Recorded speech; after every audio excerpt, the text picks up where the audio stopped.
መጽሐፍ ቅዱስ ያዘን ሁላችንም ሁለተኛ ዜና ምዕራፍ 15 ከቁጥር 1 እስከ 15 ድረስ ያለውን በጌታ በኢየሱስም አነባለሁ። የእግዚአብሔር መንፈስ በዖዴድ ልጅ በአዛርያስ ላይ ሆነ። አሳንም ሊገናኘው ወጣ፣ እንዲህም አለ፣ አሳ ይሁዳ ቢንያም ሆይ ስሙኝ። እናንተ ከእግዚአብሔር ጋር ስትሆኑ እርሱ ከእናንተ ጋር ነው። ብትፈልጉ ይገኝላችኋል፣ ብትተው ግን ይተዋችኋል። እስራኤል ብዙ ዘመን ያለ እውነተኛ አምላክ ያለ አስተማሪ ያለ ካህን ሕግም ይኖር ነበረ። በመከራቸው ወደ እስራኤል አምላክ ወደ እግዚአብሔር ተመልሰው በፈልጉ ጊዜ አገኙት። በዚያንም ዘመን ለሚወጣው ለሚገባው ሰላም አልነበረም። በምድር በሚኖሩ ሁሉ ላይ ታላቅ ድንጋጤ ነበረ። እግዚአብሔርን በመከራቸው ያስጨንቃቸው ነበርና ወገን ከወገን ጋር ከተማ ከከተማ ጋር ይዋጋ ነበረ። እናንተ ግን ለሥራችሁ ብድራት ይሆንላችሁ ዘንድ ይሆንላችኋልና በርቱ፣ እጃችሁ አይላላ። አሳም ይህንን ቃል የነቢዩን የዖዴድን ትንቢት በሰማ ጊዜ ልቡ ጸና። ከይሁዳና ከቢንያም አገር ሁሉ በተራራማው በኤፍሬም አገር ከያዛቸው ከተሞች አስጸያፊ ነገርን አስወገደ። በእግዚአብሔር ቤት ፊት የነበረውን የእግዚአብሔርን መሠዊያ አደሰ።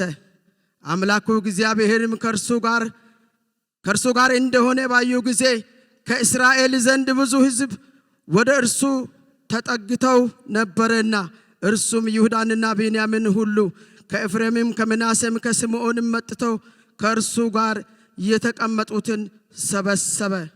አሳም በነገሰ በ15ኛው ዓመት በ3ኛው ወር በኢየሩሳሌም ተሰበሰቡ። በዚያን ቀን ከመጡ ምርኮ በ700 በሬዎችና 7,000 በጎች ለእግዚአብሔር ሰዉ። በፍጹም ልባቸውና በፍጹም ነፍሳቸው የአባቶቻቸውን አምላክ እግዚአብሔርን ይሹ ዘንድ ቃል ኪዳን አደረጉ። የእስራኤል አምላክ እግዚአብሔርን የማይፈልግ ታላቅ ወይም ታናሽ ወንድ ወይም ሴት ቢሆን ይገደል ዘንድ ማሉ። ለእግዚአብሔርም በታላቅ ድምፅና በእልልታ በእምብልታ በቀንድ መለከት ማሉ።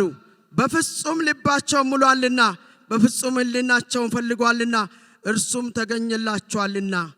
ይሁዳ ሁሉ በማለው ደስ አላቸው፣ እግዚአብሔርም በዙሪያቸው ዕረፍትን ሰጣቸው ይላል።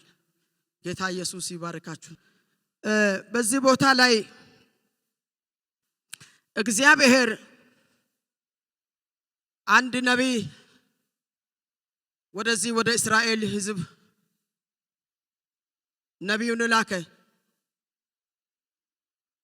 የአዛርያ ልጅ የዖዴድ ልጅ አዛርያስ ላይ የእግዚአብሔር መንፈስ የነበረው ሰው ግራ ለተጋባው ሕዝብ፣ ለሚወጣው ለሚገባው ሰላም ለሌለው ሕዝብ፣ እግዚአብሔርን እያወቀ ግን በእግዚአብሔር ላይ ያላረፈ ሕዝብ የዘላለም አምላክ እግዚአብሔር ወደዛ ጉባኤ መልእክተኛ ላከ። እናንተ እግዚአብሔርን ስሙ፣ እግዚአብሔርን ስሙ ይላቸዋል። እስራኤል እግዚአብሔርን አይሰማም እንዴ? እስራኤል እግዚአብሔርን አያውቅም እንዴ?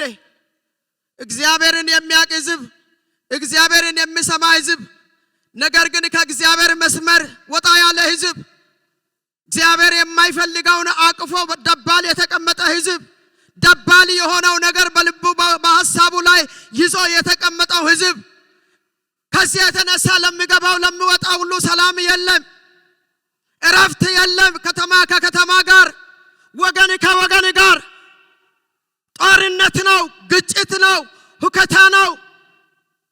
ስለዚህ ከዚህ የተነሳ ለሚሆነው ነገር ሁሉ ሰላም ከተማ ላይ ስለሌለ በተረበሸ ከተማ ላይ ላለው እግዚአብሔር መልእክት አለው። አሜን አትሉ? እግዚአብሔር ለኢትዮጵያ መልእክት አለው። እግዚአብሔር ለእናንተ መልእክት አለው። ስሙ። እናንተ እግዚአብሔርን ስሙ። እናንተ እግዚአብሔርን ፈልጉ። ስትፈልጉ እግዚአብሔር ለዚህ ላለው መከራ ለዚህ ላለው ውርደት እግዚአብሔር ይገኝላችኋል። አሜን። እግዚአብሔር ይገኝ። አሜን። እግዚአብሔር ይገኝ። የእግዚአብሔር ቤተሰብ አሜን በሉ። እግዚአብሔር ይገኝ። በቃ የእናንተ ድርሻ አሁን አለ መጣና ቦሌ ቃለ ሕይወት ስመኝ። ለዚህ ሁሉ ምክንያት እግዚአብሔርን አንድና አንድ እግዚአብሔርን ብቻ ፈልጊ። መፍትሄ እግዚአብሔር ዘንድ ነው። ኃይል የሚመጣው በእግዚአብሔር ዘንድ ነው። እግዚአብሔር በእናንተ መካከል ሲገኝ እውነተኛ ታድሶ ይመጣል። ግድ የላችሁም። አሜን በሉ። አንድ ዘኪ አሜን ካለ ይበቃል። ኢየሱስ ያድናል። አሜኔታ ላደክማችሁ ፈልጌ አይደለም። አሜን ማለት የሰራዊት ጌታ እግዚአብሔር ካንተ ጋር አሜን ተስማምቻለሁ ማለት ነው። ክብር ለኢየሱስ ይሁን። ስለዚህ ምን አለ? እግዚአብሔርን ፈልጉ። ትልቁ መልእክት እግዚአብሔርን ፈልጉ። እግዚአብሔር ጋር ስትሆኑ እግዚአብሔር ከናንተ ጋር ይሆናል። ለምድራችን መከራ ለውስጥ ለውጭ ላለው መከራ እግዚአብሔርን ወገኖች መፈለግ ያስፈልጋል። በዚህ ርዕስ ላይ እኔ በዚህ ክፍል ላይ ርዕስ ሰጥቻለሁ። እግዚአብሔር ያሳርፋል። እስቲ ቀኝ እጆቻችሁን አንሱ። እግዚአብሔር ምን ያደርጋል? እስቲ ተናገሩ። እግዚአብሔር ያሳርፋችኋል። ሃሌሉያ! እግዚአብሔር ያሳርፋችኋል። እግዚአብሔርን ስትፈልጉ እግዚአብሔር በመካከላችሁ ላይ ይገኛል። መገኘት ብቻ አይደለም፣ ያሳርፋል። ካለው መከራ ያሳርፋል። ካለው ጭንቀት ያሳርፋል። እግዚአብሔር ያሳርፋል ብሎ ቁጥር 15 መጨረሻ ላይ በፍጹም ሕሊናቸው ፈልጓልና እርሱም ተገኝላቸዋልና ተገኝቶላቸዋልና ይሁዳ ሁሉ በማላው ደስ አላቸው። እግዚአብሔርን በዙሪያቸው ላይ እረፍትን ሰጣቸው። እግዚአብሔር ያሳርፋል። እግዚአብሔር ያሳርፍሻል። እህቴ እግዚአብሔር ያሳርፍሻል። ወንድሜ እግዚአብሔር ያሳርፍሃል። እኔ መልእክት ይዤ ነው የመጣሁት። እኔ ከማንም ጋር አልተማከርኩም። የሰማይ አምላክ እግዚአብሔር በዚህ በፊቱ የቆምኩት ጌታ ያውቃል። እዚህ ኦሮብ ቀን ዶክተር ምህረት በሚያስተምርበት ኦሮብ ማታ ፕሮግራም ላይ እዚህ ተንበርክኬ እያለሁ ነው እግዚአብሔር በጆሮዬ መጥቶ ይህን ክፍል ይዘሽ በፊቴ ትቆሚያለሽ አለ። ኢየሱስ ጌታ ነው። ሰምቼ መጥቻለሁ። ኢየሱስ ጌታ ነው። ሃሌሉያ! የተናገረ እግዚአብሔር ያሳርፋችኋል። እግዚአብሔር ያሳርፋል።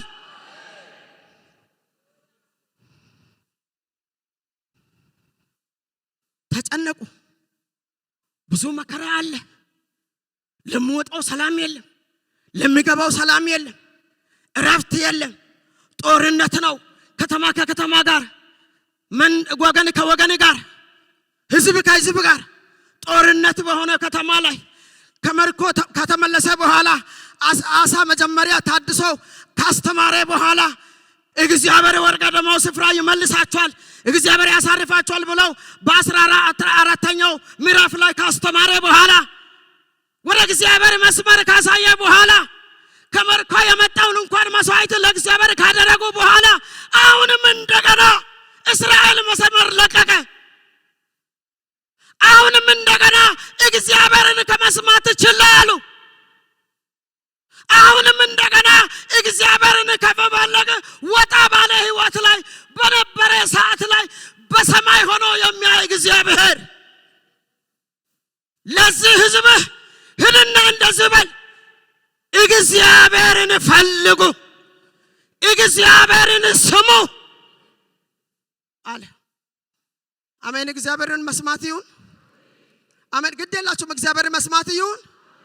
አዎ እግዚአብሔርን የሚሰማ ያርፋል።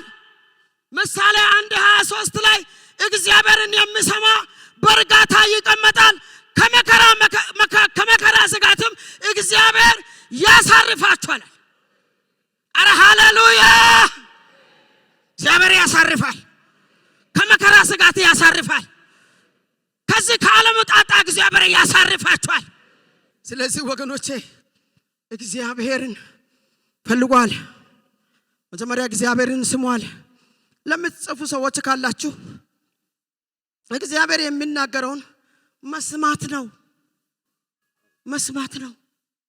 እግዚአብሔርን ስሙ። እግዚአብሔርን መስማት ምንኛ ወገኖቼ እንደሚታደግ በራሴ ሕይወት ላይ አይቻለሁ። አንድ የእግዚአብሔር ድምጽ 1000 ዓመት ከሚሆነው ነገር ሁሉ ትበልጣለች። አሜን። ትበልጣለች። የእግዚአብሔር ድምጽ ይበልጣል። ከዓለም ካለው ይበልጣል። ከምንሰማው ይበልጣል። እግዚአብሔር የሚናገረውን መስማት። ቁጥር 2 ላይ 2 መጨረሻ ላይ ያለውን ልታገኙ ትችላላችሁ። በዚህ ምዕራፍ 15 ቁጥር 2 መጨረሻ ላይ ሁለተኛ በእግዚአብሔር ላይ መታመን።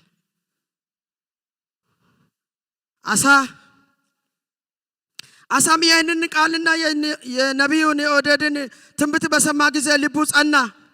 ከይሁዳና ከቢንያም አገር ሁሉ በተራራማው አገር በኤፍሬም አገር ከያዛቸው ከተሞች አጸያፊ ነገርን አስወገደ። አሜን። ይወገድ። አሜን። ይወገድ።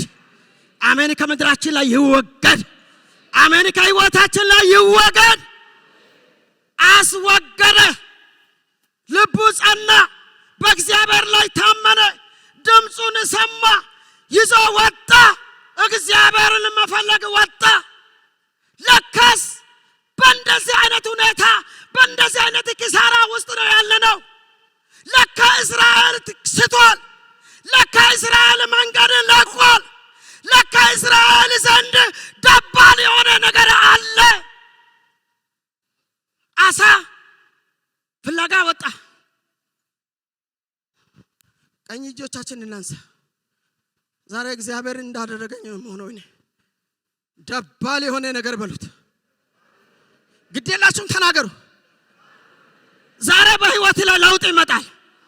ዛሬ እግዚአብሔር ወገኖቼ ሊያደርግ ያለው ነገር ሊያስወግድ ያለው ነገር እግዚአብሔር ከነና ከናንተ ላይ ከቤተ ክርስቲያን ላይ ከምድሪቱ ላይ ሊያስወግድ ነው።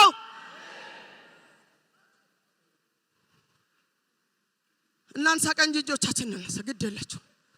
የሰማይ አምላክ እግዚአብሔር በኔ ህይወት በሉት፣ በትዳሬ ህይወት በሉት፣ በልጆቼ መካከል በሉት፣ በዘመኔ መካከል በሉት እግዚአብሔር የማይወደው ከኔና ከቤቴ ላይ ከኔና ከሕዝቤ ላይ በኢየሱስም ይወገድ። አሜን። አስወገደ። ደስ አይልም? አስወገደ። የያዘ ነገር ጸጋን የያዘ ዛሬ ይህን ቃል ወደ ራሳችን እናመጣ። ጸጋውን የያዘ የእግዚአብሔርን እውነትን የያዘ የወንጌልን ጉልበት የያዘ እግዚአብሔር የሰጠው ጸጋ በቤተ ክርስቲያን ውስጥ ያለው ጸጋ በሴቶች ውስጥ በወንዶች ውስጥ ያለው እውነተኛ ጸጋ ከሰራዊት ጌታ ከእግዚአብሔር ያገኘነው ጸጋ እንዳይገለጥ የከለከለ ይወገድ። እኔ አሁን ስለ አሳና ስለ እስራኤል አልሰብክም። እስራኤል ማለት በእግዚአብሔር የዳነ ሕዝብ ነው። ዛሬ ስለ እኔና ስለ እናንተ ስለዚህ ስለ ቦሌ ቃለ ሕይወት ስለ እግዚአብሔር በኢትዮጵያ ላይ ያለው በቤተ ክርስቲያን ላይ ያለውን እግዚአብሔርን የሸፈነ ወገኖቼ ይህንን አሳ ፍለጋ ካደረገ በኋላ በተራራዎች ላይ በኮረብታው ላይ በዝቅታው ላይ በከፍታ ላይ ተወሽቆ የነበረው የእግዚአብሔር ክብር እንዳይገለጥ የከለከለው እንዳስወገደ በጌታ በኢየሱስ ስም ከልጆቻችሁ ላይ ከሕይወታችን ላይ ከቤታችን ላይ ከኢኮኖሚያችን ላይ ከምድራችን ላይ በኢየሱስ ስም ይወገድ። በኢየሱስ ስም ይወገድ። አስወግዳለሁ አለ ጌታ። እዚህ ሰምቼ ነው የወጣሁት። ለእይቶቼም በኋላ ነው የተናገርኩት።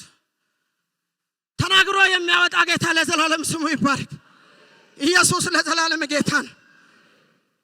እግዚአብሔርን ከዛ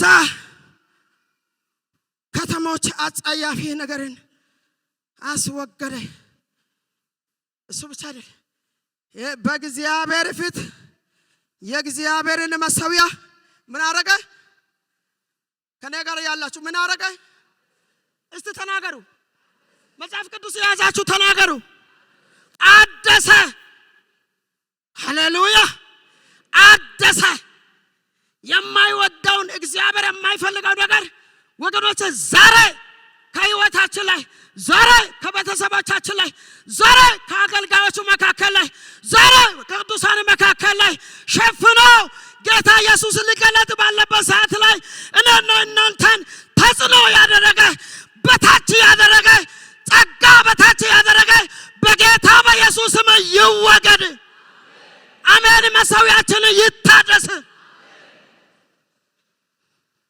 ታድሰው በዚህ ቦታ ላይ እየተማረን አውቃለሁ። እግዚአብሔርን አናገርኩ አባቴን ቋንቋዬ ስለሚገባ አባ በዚህ ቦታ ላይ እኮ ከኔ የበለጠ በእውቀት በትምህርት በየትኛውም ደረጃ ሁሉ ያደጉ ዓመት በሙሉ እኮ ነው ታድሶ ያስተማሩት። እኔ እንደ ታድሶ እንዴት ይናገራሉ አልኩ። ኧረ እባክህ አባ ቃሉን ቀይርልን አልኩ። የቃሉ ባለቤት እኔ ነኝ፣ ይዘሽ ትቆሚያለሽ አለ። ኧረ ሃሌሉያ።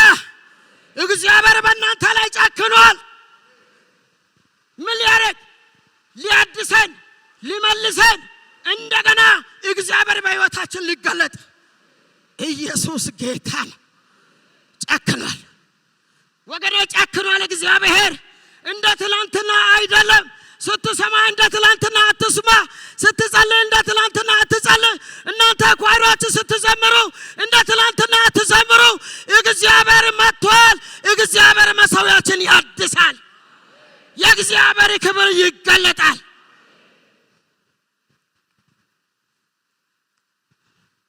ይሄ ብቻ አይደለም።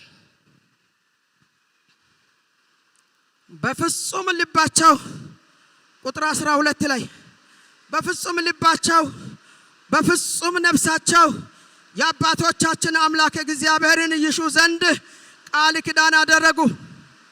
በደንብ ስሙ። ቃል ኪዳን አደረጉ። የምን ቃል ኪዳን? ቃል ኪዳን አደረጉ። የእስራኤል አምላክ እግዚአብሔርን የማይፈልግ ታናሽ ወይም ታላቅ ወይም ወንድ ወይም ሴት እግዚአብሔርን የማይፈልግ በመካከላችን እንዳይኖር ብሎ ማላ። እንደው ማላ ብቻ ነው ይገደላሉት። ዛሬ በጸጋው ዘመን ዛሬ ስለኛ ኢየሱስ ሞቷል። ዛሬ እኔ ሰው በመሞት ታድሶ ይመጣል ብዬ አልለምንም። ግን ከሞት ያላነሰ እርምጃ በሕይወታችን እንድንወስድ እግዚአብሔር ይፈልጋል። አሜን ነው ወይ? አሜን ነው። አዎ ይሞት። እግዚአብሔርን የማይሰማ እግዚአብሔርን የማይፈልግ ደባል ነገር የያዘ እግዚአብሔር ቤት መሠዊያን የማያድስ ከዚህ በኋላ እግዚአብሔር ተናግሮናል። ስለዚህ ወንድ ቢሆን ሴት ቢሆን ታናሽ ቢሆን ታላቅ ቢሆን ይሞታል።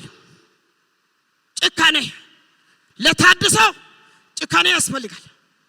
ታድሰው እኔ በዚህ ይሄን ዝግጅት እየተዘጋጀሁ ጌታ ያለው ምን እንደሆነ ታውቃላችሁ? አንደኛ እግዚአብሔር የኔ ሕዝቤ አይኑን ከኔ አንስቷል። ሁለተኛ ይሰማል እንጂ አያደርግም። ያው በአምላኬ ፊት ቆሜያለሁ። ሕዝቤ ይሰማል እንጂ አያደርግም፣ ወደ ተግባር አይለወጥም፣ በሕይወቱ ላይ ለውጥን አላየም። ግን ይሰማል አልተለወጠም። ስለዚህ ይህንን እውነተኛ ቃልን ይዘሽ ቁሚ፣ እኔ እውነተኛ ከሆኑት ጋር ታድሰውን አደርጋለሁ አለ።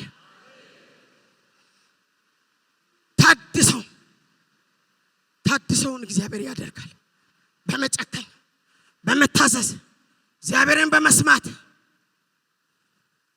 የሰማይ አምላክ እግዚአብሔር ታድሶን ያደርጋል። በፍጹም ልናቸው ፈልጎታልና እርሱም ተገኘላቸዋልና ይሁዳ በማለው ደስ አለው። እግዚአብሔርን በዙሪያቸው ላይ እረፍትን ሰጠ። አሜን። እግዚአብሔር ምን ሰጠ?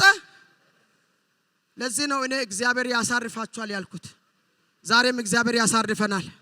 ኢየሱስ ክርስቶስ ጌታ ነው። እየጨረስኩ ነው። ሶስተኛ እግዚአብሔርን በፍጹም ልባችን መፈለግ እግዚአብሔር ይፈልጋል። በፍጹም ልባችን ታድሰው እግዚአብሔርን በመፈለግ ነው።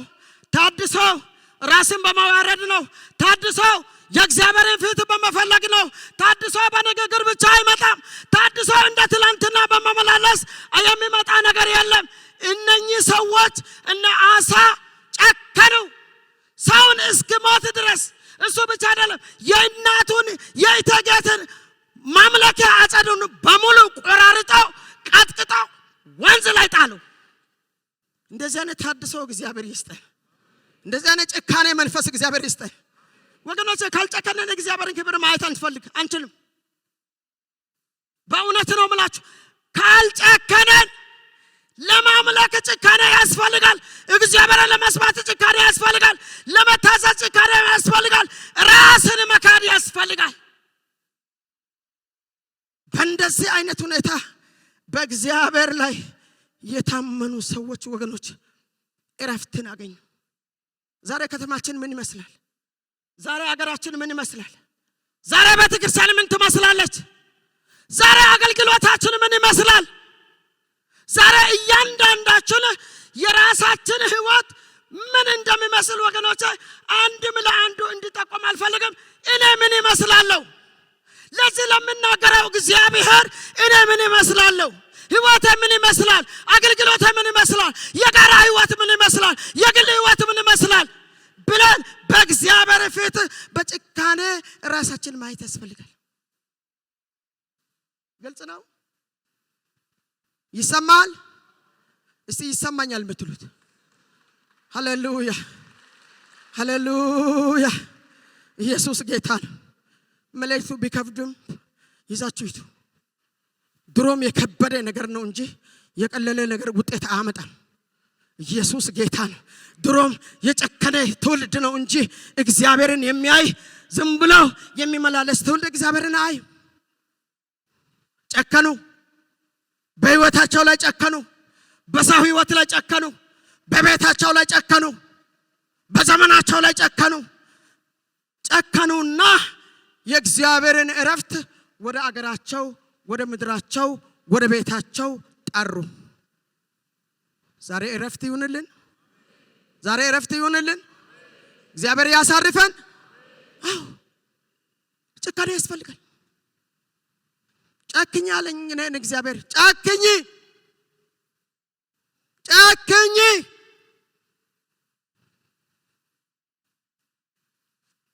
ስለዚህ ከዚህ በኋላም ብዙ ፕሮግራም ስላለ እህቶቼ ምልክት ሳይሰጡ ቀደም ብዬ እኔ መልእክቴን ጨርሳለሁ። ኢየሱስ ለዘላለም ጌታ ነው።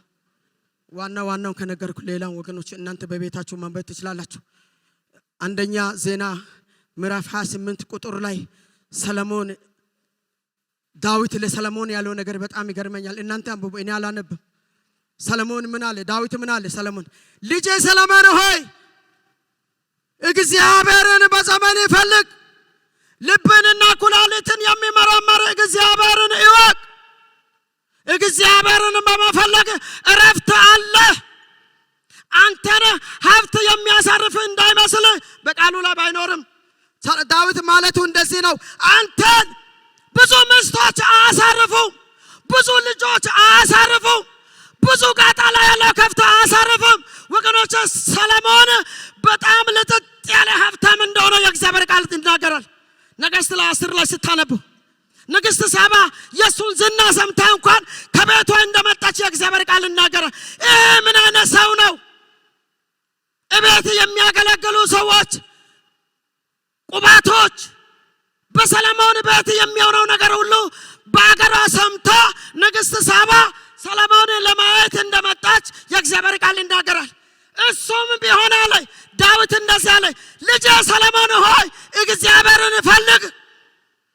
አንተን ሰው የሚያደርግ አንተን የሚባረክ የበረከት ምንጭ፣ የሰላም ምንጭ፣ የእረፍት ምንጭ እግዚአብሔርን ፈልግ አለ። አሜን ነው። አሜን አትሉ? አረ እግዚአብሔርን እንፈልግ። ኢየሱስ ጌታ ነው። እኔ በጣም አንደኛ ዜና 28 ላይ ዳዊት ለሰለሞን የተናገረው ነገር ከዚህ ደግሞ ጋር ሳነበው በጣም ይገርመኛል። አቤት እግዚአብሔር፣ አቤት እግዚአብሔር ምን አይነት እኛን እንደሚፈልግ ወገኖች ውስጤ በጣም እየተቀጣጠለ ነው ይሄን ክፍል ያዘጋጀሁት። ጌታ ይርቶኝ። ስለዚህ ወገኖቼ እኛን ዕውቀታችን ዕውቀት ጥሩ አይደለም አይደለም። ትምህርታችን ትምህርት ጥሩ ነው ጥሩ መጥፎ ነው ማለት አይደለም። እኛ ዝናችን ሀብታችን ያለው ነገሮቻችን ሁሉ እኛን የሚያሳርፍ አይደለም። እኛን የሚያሳርፍ የሰራዊት ጌታ እግዚአብሔር ነው። አሜን እግዚአብሔር ነው። በቃ እረፍት ይሄ ነው። እግዚአብሔር እረፍት ይሄ ነው። ፊቴን ፈልጉ እኔን ፈልጉ ተገኘላቸው ይላል። ወገኖች መልሼ ወደ ኋላ እንዳልል ተገኘላቸው። እግዚአብሔርን ሲፈልግ እግዚአብሔር ተገኘላቸው ይላል። ክብር ለኢየሱስ ይሁን። እግዚአብሔርን መፈለግ ይሁን ለዘላለም ስሙ እየተባረከ ይሁን። ጨርሻለሁ መልእክቴን። ምን ያህል ውስጣችን ገባ፣ ምን ያህል ያዘን፣ ምን ያህል ሰማን ወገኖቼ። እግዚአብሔር እኔን ፈልጉ እኔን ስሙ። አሳ ይሁዳ እግዚአብሔርን ስሙ። የእናንተ ክብራችሁ እግዚአብሔር ነው። የእናንተ ሰላማችሁ እግዚአብሔር ነው። የእናንተ እረፍታችሁ እግዚአብሔር ነው። የልጆቻችሁ እረፍት እግዚአብሔር ነው። ወገኖቼ ምን ያህል እንፈልጋለን? በቤታችን ምን ያህል ባልና ሚስት፣ ልጆች ከወላጆች ጋር፣ ወላጆች ከልጆቻችን ጋር ምን ያህል እግዚአብሔርን እንፈልጋለን? ምን ያህል ልጆቻችን የእግዚአብሔር መንገድ እንዲፈልጉ እናስተምራለን? እንፈትሽ ራሳችን። ታድሶ እያለን እድሜያችን አርጅቶ ምንም ሳናይ ወገኖቼ ወደ መቃብር እንዳንወርድ እግዚአብሔርን በዘመኔ የምለምነው ይሄ ነው። ጌታ ሆይ ጮኬ ክብርን ሳላይ ከዚህ ጋር አትሸኘኝ እላለሁ። እግዚአብሔር አይሸኘንም፣ ክብሩን ያሳያል። አሜን አሜን። ክብሩን እናያለን። እግዚአብሔር ክብርን እናያለን።